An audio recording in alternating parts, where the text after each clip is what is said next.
Problems ఉన్నాయి. ఇవన్నీ కారణం ఎవరు? కేసీఆర్ గారే. ఈ రోజు ఈ స్థాయిలో సర్పంచ్ల విలువ పడిపోవడానికి కారణం ఎవరు? మీరా? BRS party. మాకేం సంబంధం లేదు. దయచేసి మీరు బీఆర్ వ్యవస్థని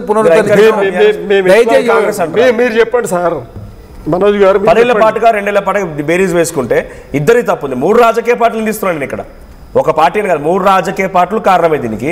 సో వాళ్ళు బీఆర్ఎస్ అంటున్నారు, మీరేమంటున్నారు? కారణం ఏంటంటే మేము 100% కాంగ్రెస్ అండి. తర్వాత భారతీయ జనతా పార్టీ రాజకీయ పార్టీల డ్రామా అర్థమవుతోంది. భారతీయ జనతా పార్టీ కాంగ్రెస్ ఆడుతున్న ద్వంద్వ వైఖరి వల్లనే ఈ పరిస్థితి ఏర్పడ్డది. రాజకీయ అనిశ్చితి తెలంగాణలో ఉన్నది. దాన్ని మరి పృథ్వీరాజ్ గారు హ్యాండిల్ చేయాల్సిన అవసరం ఉన్నది. తెలంగాణలో రాజకీయ అనిశ్చితి ఉన్నది, ఆర్థిక అనిశ్చితి ఉన్నది, ఇది వాస్తవము. కాబట్టి 3 రాజకీయ పార్టీల ప్రతినిధులు ఎవరు కారణం అన్నా కూడా ఒకరిపై ఒకరు నెప్పనట్టు కూడా ఇది కామన్. ఇది అవునండి. ఒకటి మనోజ్ గారు, ఇప్పుడు ఇది జీవో ఉందండి, దీన్ని కరెక్ట్ గా ఫ్యాక్ట్ ఫైండింగ్ మీరు చేయండి ప్రజల పక్షాన. ఈరోజు వార్డు మెంబర్లకేమో ఎస్సీ జనాభాను, ఎస్సీ ఎస్టీల జనాభాను, మహిళల జనాభాను 2024 సెన్సెస్ ప్రకారం తీసుకున్నామని రాసిండ్రు. అసలు సెన్సెస్ చేయకపోతే ఎట్లా చేస్తారండి? ఇది చెప్పండి, మీరు చెప్పండి. దీన్ని చూసి చెప్పండి. లేదు ఏసీ రమ్మ గారు, నేను ఏమంటున్నానంటే సర్పంచులకేమో 2011 సెన్సెస్ ప్రకారంగా సర్పంచుల కోసం తీసుకుంటారు.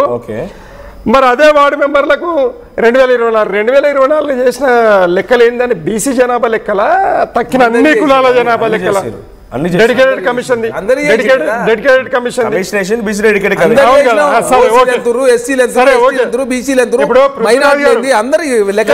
పృథ్వీరాజ్ గారు నడుతా ప్రజల పక్షాన. ఇప్పుడు ఎస్సీ ఎస్టీల కోసం సర్పంచ్ల కోసం 2011 సెన్సెస్ ను తీసుకోవడము, తర్వాత వార్డు మెంబర్ల కోసం 2024 సెన్సెస్ తీసుకోవడం, ఇది న్యాయమా? కాంగ్రెస్ పార్టీది ఇది ద్వంద్వ వైఖరి కాదా? ఎస్సీలకు ఈరోజు 10% ఈరోజు సర్పంచులు 10% అంటే ఏంటండి? 110 మంది సర్పంచుల సీట్లు కొట్టేసినట్టే కదా. అరే మరి ఇప్పుడు 10% వస్తుంది కదా. ఎందుకు చెప్తున్నా, ఎందుకు చేసినా చెప్తా, జరసేపు ఆగపాలి. మైక్ ముందు తెలవకపోతే ఫస్ట్ ఎవరికి ఇస్తారు? రిజర్వేషన్ ఎస్టీలకు ఇస్తారు, తర్వాత ఎవరికి ఇస్తారు? ఎస్సీలకు. మిగిలిపోతే ఎవరైతే నాణ్యం ఎవరికైతుంది? బీసీలో. మరి ఏమన్నా అర్థం ఉందో ఇది మాట్లాడదా అంటే? రకరకాల ప్రాబ్లమ్స్ ఉన్నాయి సార్. ఒట్టినే ఏది పడుతుంది బీఆర్ఎస్ పార్టీ గిట్నే సర్పంచ్ ఆగాయి సార్. మరి తెలియకపోతే ఎందుకు భద్రాద్రి కొత్తగూడెం జిల్లాలో 0 సర్పంచ్ ఆగండి సార్? ఎందుకు ఇవ్వలే? షెడ్యూల్ ఏరియాలో రిజర్వేషన్ బీసీలకు ఉండవు సార్. దయచేసి అన్ని బీఆర్ఎస్ పార్టీ కట్టు కథలు అల్లి ఎవరు? నేను రాజకీయం వదిలేస్తా. మీరు బీఆర్ఎస్ పార్టీ ఎన్ని చేసింది నువ్వు చెప్పి ఎవరన్నా పిచ్చి ఏమన్నా కాదంటే బీఆర్ఎస్ పార్టీ ఎన్ని అబద్ధాలు మీరు ప్రచారం చేస్తే మీరు కూడా నమ్మితే ఆగండి సార్. నువ్వు క్యాలెండర్ తీసుకోవటం రాజకీయాలు వదిలేస్తా. నేను విజయ్ కుమార్ గారు మీరు రాజకీయాలు వదిలేస్తా చెప్పు. ఏమన్నా అర్థం ఉందో మీరు మాట్లాడదా? ఇంకోటి మీరు ఎంత ఇచ్చారంటే 2019 12,751 గ్రామాలు క్యాలెండర్ తీసుకోవటం. అందులో షెడ్యూల్ ఎస్టీ తీసేసిన తర్వాత మిగిలింది 10,000 గ్రామాలు. 10,000 గ్రామాలు తీసేసిన తర్వాత మీరు చేసిరా? కాదండి, షెడ్యూల్ ఎస్టీ తీసేసిన తర్వాత రిజర్వేషన్ చేసిరా? కలిపి చేస్తే మీరు చెప్పండి. తీసేసి చేస్తేనేమో 22.78, తీసేయకుండా చేస్తే 18.39. మీరు సంసారం వేరే చేస్తే విచారం అయిందా? ఏమైనా అర్థం ఉందా? మీరు ఇంకోటి మేము కూడా చెప్తా ఉన్నాం. మేము తీసేయకుండా చేస్తే వచ్చింది 17%, తీసేసి చేస్తే 21.39. ఏమన్నా అర్థం ఉందా అండి? నాకు అర్థం కాదు. మీరు ఎంత లిటరల్ గా తెలంగాణ చదువుకున్న వాళ్ళు కూడా మోసం చేస్తారు. ఇప్పుడు మేము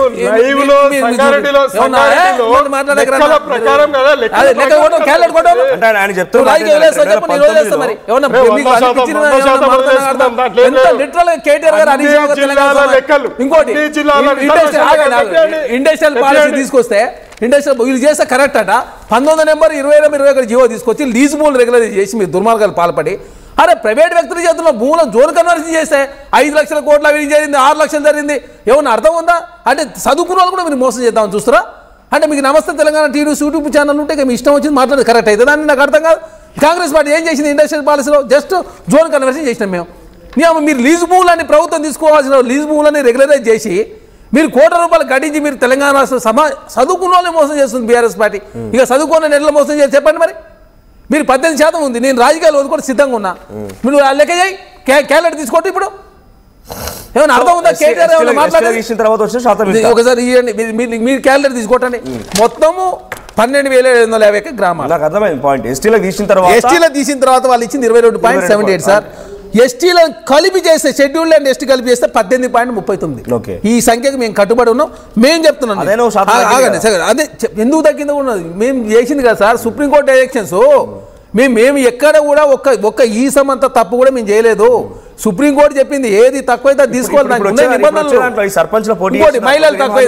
మహిళలు తక్కువ ఇప్పుడు మహిళలకు సంబంధించి ఇప్పుడు హైదరాబాద్ ఉందండి మీరు చూసుకోండి 150 డివిజన్స్ ఉంటాయి ఎస్టీ ఒకటే ఎందుకున్నది మీరు చెప్పండి ఎస్టీ ఒకటే ఎందుకున్నది వాళ్ళ రిజర్వేషన్ ప్రకారం అయితే ఎంత ఉండాలా మినిమం 10 ఉండాలిగా ఒకటే ఎందుకున్నది వాళ్ళ పాపులేషన్ నీకు చెప్తాను బీసీల జనాభా గణనీయంగా మున్సిపాలిటీలలో మేయర్ కార్పొరేషన్లో పెరగబోతాం వాళ్ళ రిజర్వేషన్ పెరుగుతుంది అక్కడ ఇక్కడ ఏమైంది షెడ్యూల్ కావచ్చు షెడ్యూల్ ఏరియా తీసేసిన తర్వాత ఎస్టీ తీయాల షెడ్యూల్ ఏరియా తీసేసిన తర్వాత ఎస్టీ తీస్తే వాళ్ళకి ఎన్ని పోయినాయి 22,450 ఎస్టీలో పోయినాయి మొత్తం అది తీసిన తర్వాత పోయినసారి మీరు 10,293కి కేటాయించారు మరి కొట్టండి 10,293 కొట్టండి కొడితే తెలుస్తుంది కదా ఈ లెక్క నేను లెక్క చేసి పెట్టినా అంటే చదువుకున్న వాళ్ళు మమ్మల్ని కూడా మోసం చేస్తారు మీరుగా అంటే హరీష్ రావు కేటీఆర్ యూట్యూబ్ ఛానల్లో మీరు చెప్పింది మొత్తం కరెక్ట్ అవుతుందా మీరేమంటే తప్పే ఇప్పుడు పోటీ చేసిన దాంట్లో మీ శాతం ఎంత ఉండబోతుంది మరి పోనీ సార్ దయచేసి ఇక చెప్తూనే ఉన్నా కదా ఇప్పుడు గుర్తుపెట్టుకోండి 22.78 గతంలో కేసీఆర్ గారు ఇచ్చిండు మాది 21.39 ఏది తీసే